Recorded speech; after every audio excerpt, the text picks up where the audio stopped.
আমি doctor Abdul Naim Ostagar, spine surgeon, joint and bone care hospital, সল্টলেকে। আমরা স্পাইনের খুব কমন যে সমস্যাগুলো রোজ দেখতে পাই, সেখানে পেশেন্ট কোমরে ব্যথা নিয়ে আসে, সেই ব্যথাটা অনেক সময় পায়ে নামে, সায়াটিকা নিয়ে আসে। এই সায়াটিকার মোস্ট কমন কজ হচ্ছে ডিস্ক প্রোলাপস, যেটাকে স্লিপ ডিস্ক বলে আমরা সবাই জানি।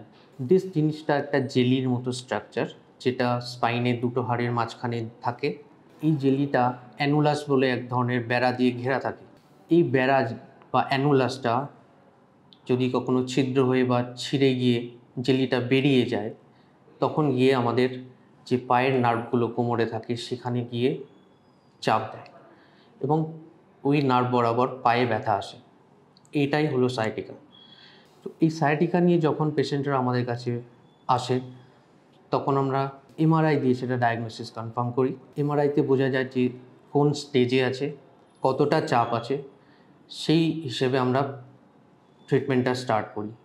প্রথমে সব পেশেন্টদেরই আমরা চেষ্টা করি ওষুধ এবং ফিজিওথেরাপি দিয়ে ঠিক করে দেওয়ার। যাদের ওষুধ দিয়ে আমরা ঠিক করতে পারি না, যাদের ব্যথা থেকে যায়, তাদের ক্ষেত্রে অপারেশনটাই অপশান। এই অপারেশন আজকাল কিহোল বা মাইক্রোসার্জারির মাধ্যমে করা হয়।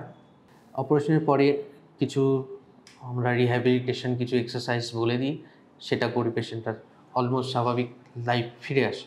স্পাইনে অপারেশনের পর অনেকের ভুল ধারণা যে রোগ ঠিক হয় না, প্যারালিসিস হয়ে যাওয়ার চান্স থাকে। কিন্তু আজকালকার ভালো যন্ত্রপাতি, মাইক্রোস্কোপ, এইগুলোর মাধ্যমে এবং কিহোল সার্জারির মাধ্যমে আমরা পেশেন্টকে দ্রুত সুস্থ করে দিই এবং সঠিক বৈজ্ঞানিক পদ্ধতিতে এই অপারেশন করলে কোনো ভয় নেই। যাদের ওষুধে ঠিক হয় না, তাদেরকে এই অপারেশন করে আমরা ঠিক করি।